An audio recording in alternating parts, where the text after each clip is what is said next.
فيلمنا النهارده بيتكلم عن شاب ضعيف بيلاقي جعران اثري وبيدخل جواه وبيحوله لكائن قوي جدا وبيقدر انه ينتقم من اللي قتلوا اهله.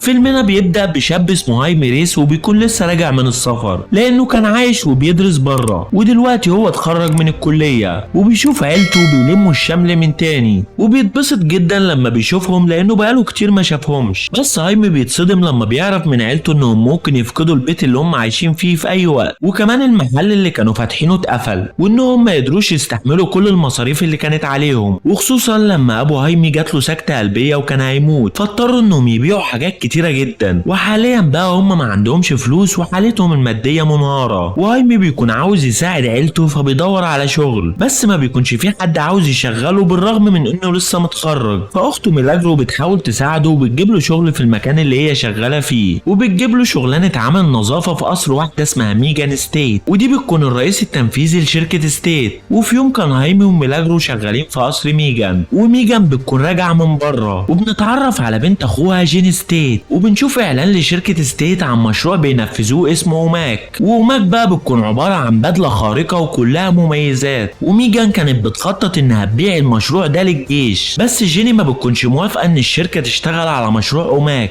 لان ابوها تيد ستيت رفض انه ينفذ المشروع ده في شركته، وتيد ابوها بيكون هو الرئيس السابق لشركة ستيت. وجيني بتطلب من ميجان انها توقف مشروع اوماك، لكن ميجان بترفض وبتقول لها ما تنسيش نفسك، انا صاحبة الشركة، وانها مشغلاها في الشركة عشان خاطر باباها مش اكتر، وبتهددها وبتقول لها ما تقفيش في سكتي. وزينهم الحارس الشخصي بتاع ميجان كان هيمد ايده على جيني، وهايمي بيكون سامع الحوار اللي ما بينهم وقرر انه يتدخل لانه ما كانش حابب انه يشوف جيني متضايقه، وبسبب انه اتدخل في حاجه ما تخصوش ميجان بتطرده هو واخته ميلاجرو. بيطلعوا هما الاتنين بره القصر وجيني بتيجي وراهم وبتتاسف لهم انهم اتطردوا من الشغل بسببها، وبتدي رقمها لهيمي وبتوعده انها هتجيب له شغل تاني. وهيمي بيكون بالليل متردد اذا كان هيقبل الشغل اللي هتجيبه له جيني ولا لا، بس ابوه بيجيله وبيقنعه انه يتصل عليها ويقبل الشغل. وتاني يوم العيله كلها بتكون بتوصل هيمي قدام شركه ستيت، وهيمي حس بالاحراج بسبب صوتهم العالي وتشجيعهم المفرط. وفي نفس الوقت جيني اتسللت لغرفه محظوره في الشركه وخدت منها جعران اثري، والجعران ده كان قطعه مهمه جدا في مشروع اوماك بتاع ميجان. وهايمي بعدها شاف جيني فراح جاري عليها، وفي نفس الوقت جهاز الانذار بيشتغل بسبب اختفاء الجعران. فجيني بسرعه بتدي لهايمي الصندوق اللي فيه الجعران وبتطلب منه انه يخبي الصندوق ده في مكان امن، وبتحذره انه ما يفتحش الصندوق ده نهائيا. وهايمي لما بيروح البيت بيحكي لعيلته على اللي حصل، وكلهم بيزنوا عليه انه يفتح الصندوق، وميلاجرو بتفتحه وبتشوف الجعران وبيفضلوا يحدفوه لبعض، وهايمي بيتضايق منهم وبياخد منهم الجعران، وبمجرد ما مسكوا الجعران بيلمع وبينط على وشه، والعيله كلها بتكون خايفه على هايمي. وبيحاول كانتي انه يشيل الجعران من على وشه، بس في كهرباء بتخرج من الجعران وبتنتشر في البيت كله وبترمي كانتي بعيد عن هايمي، وبيكون بالفعل الجعران دخل جواه. وهايمي بيصرخ لما جسمه بدأ يتحول وجسمه الكامل بيتغير وبتظهر عليه بدلة زرقاء، وبعدها هايمي بيسمع صوت واحدة من جوه البدلة، وده بيكون سيستم جوه الجعران وبيكون اسمه كايجيدا. وكايجيدا عشان توري قدرات البدلة لهايمي بتطيره في السماء وبتخليه يطلع فوق الغلاف الجوي وبيشوف الارض كلها من فوق، بس بعدها بينزل بسرعة كبيرة جدا، ولحسن حظه بتطلع جناحات من ظهره بتنقذه قبل ما كان هيقع في المية، والبدلة بتخليه يطير لوحده وبيقع على العربية، وبيكون في اتوبيس بيقرب منه بس البدلة بتطلع درع وبتحميه وبتقدر انها تقسم الاتوبيس لنصين. وهايمي بيطير تاني وبيرجع على بيته وبيظهر قدام عيلته وبيكون عريان وبيغمى عليه وبيقع على الارض، ولما فاق راح يلبس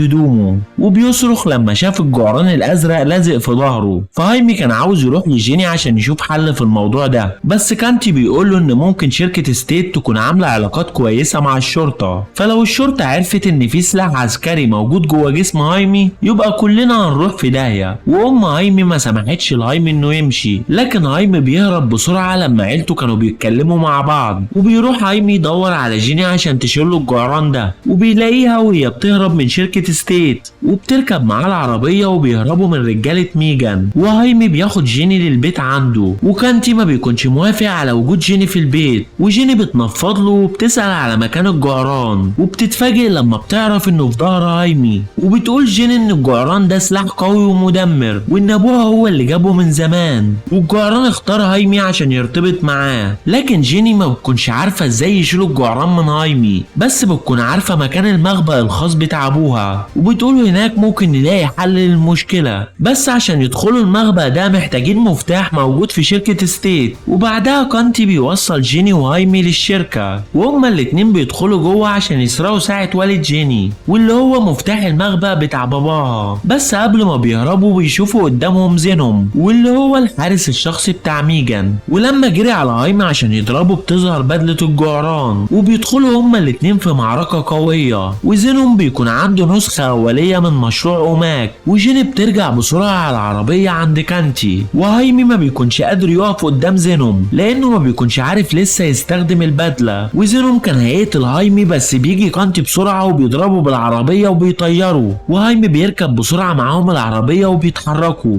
وبيروح عند مخبأ تيد أبو جيني، وبيوصلوا لقصر تيد ستيت. وجيني بتقدر انها تفتح القبو باستخدام الساعة، وبيدخلوا المختبر السري بتاع تيد، وبيطلع انه كان مخبي بدلته الخارقة هناك ومسمي نفسه بلو بيتل. وكانتي بيقول لهايمي ان بلو بيتل ده كان بطل خارق زيه زي سوبرمان وفلاش. ايوه هو ما كانش قوي زيهم، بس تيد كان شخص ذكي وعبقري. وكانتي بيقعد على الكمبيوتر وبيكون عاوز يخترقه، وجيني وهايمي بيطلعوا على الدور اللي فوق، وكايجيدا بتشفي الجروح بتاع هايمي. وجيني بتقول له ان ابوها قضى عمره كله وهو بيدرس الجعران، وان ام جيني هي اللي الهمت تيد انه يصبح بطل خارق. بس الجعران ما اختارش تيد ولا ارتبط معاه، فقرر تيد انه يصنع بدله خاصه بيه، وصنع لنفسه المعدات وسمى نفسه بلو بيتل. وبعد ما ام جيني ماتت تيد اختفى ومحدش عرف مكانه. وبتقوله انها عاجبها العلاقه اللي عاملها هايمي مع عيلته، وانها في نفس الوقت حست بالغيره لانها كانت بتتمنى عيله زي دي. وبعد ما جيني فتحت قلبها لهايمي قربت عليه وكانت عاوزه تبوسه، لكن بيدخل عليهم كانتي وبيقول لهم انه قدر يخترق الكمبيوتر، وانه قدر انه يلاقي معلومات عن الجعران. ومبدئيا كده الجعران ارتبط مع واحد قبل كده اسمه دان، ودان ده بقى كان الاستاذ بتاع تيد. لكن الجعران ساب دان لما دان مات، وان الجعران ما بيسيبش الشخص اللي مرتبط بيه الا لو الشخص ده مات، وبيفضل مرتبط بدماغ الشخص اللي مرتبط معاه، ومرتبط بكل خلية في جسمه. وان الجعران بيحمي الشخص اللي مرتبط بيه بكل الطرق. وهايمي بيتضايق لما سمع الكلام ده، لانه كده هيفضل مرتبط بالجعران لبقية حياته، ومش بيرضى يتكلم مع جيني لانها السبب في كل اللي بيحصل له. فبيجيله كانتي وبيتكلم معاه وبيحسن مزاجه شوية، وبيقول له ان جايز مصيرك تكون شخص عظيم بسبب الجعران اللي جوه جسمك. وفعلا هايمي بيبدأ يقتنع شوية، بس بعدها بيشوفوا طيارة تبع ميجان وبتكون طايرة في السماء ورايحة على بيت هايمي، فبيحاول يتحول ويلبس البدلة بس ما بيعرفش. وبيفتكر كلام كانتي ان الجعران بيحمي الشخص اللي مرتبط بيه،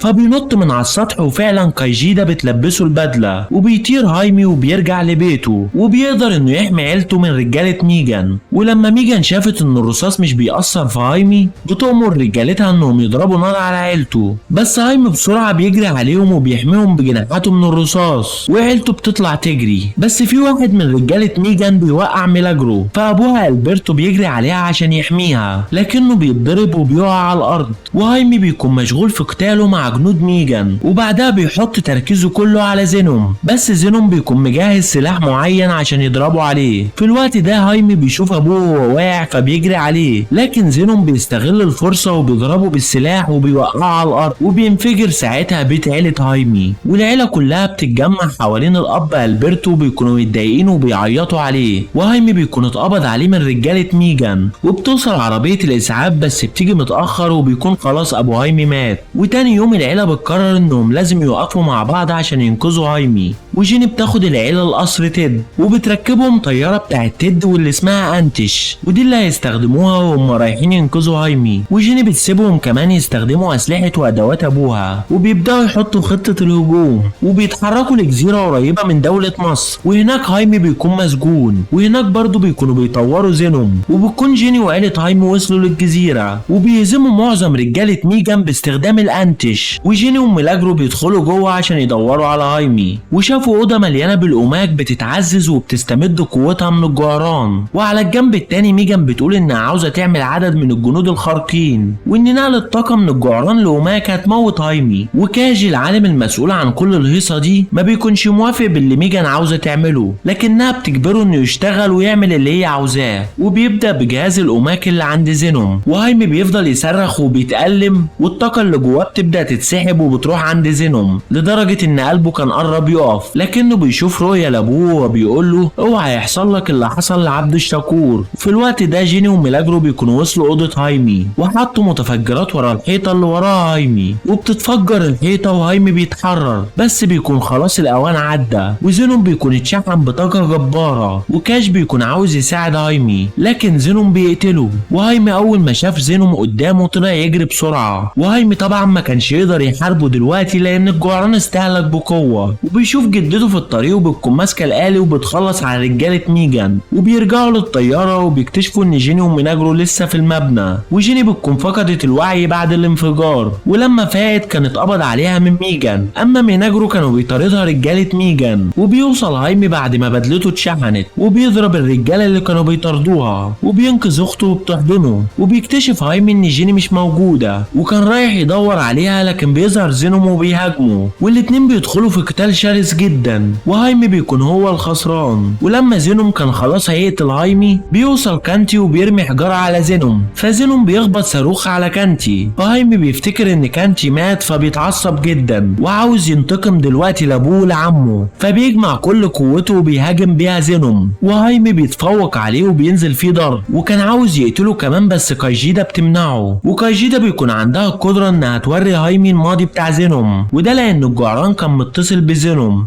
وبيطلع ان زينوم فقد امه وهو صغير بسبب هجوم ارهابي، ودخل الجيش وهو صغير وعاش عيشه قاسيه، وبعدها خدته ميجان وخلته فار تجارب لمشروع اوماك. والحياه القاسيه اللي عاشها اوماك حولته لشخص متحجر القلب. وهايمي لما عرف قصته بقى صعب عليه ومرضاش يقتله وبيساعده وبيقومه. وفي الناحيه التانيه بتكون جيني في الطياره مع ميجان، بتقول ميجان انها معاها نسخه من بيانات الجعران وانها ممكن تبدا في المشروع ده تاني عادي وتصنع بدل اوماك جديده. وجيني بتطلع لبانه كده بتتنفخ وبتملى الطياره وبتموت الطيار، والطياره بعدها بتقع وبينجو منها جيني وميجان بسبب اللبانه دي. وجيني بتدوس على الفلاشه اللي فيها بيانات الجعران وبيجي لهم زينوم وهايمي، وميجان بتأمر زينوم انه يقتل جيني وهايمي، ولكن لاول مره زينوم مش بيسمع كلامها وبيقلب على ميجان لانها كانت بتعامله فار تجارب، وبيطلب من هايمي ان هو وجيني ويهربوا، وبيظبط بدلته انها تنفجر وبيسحب ميجان معاه عشان يموتها.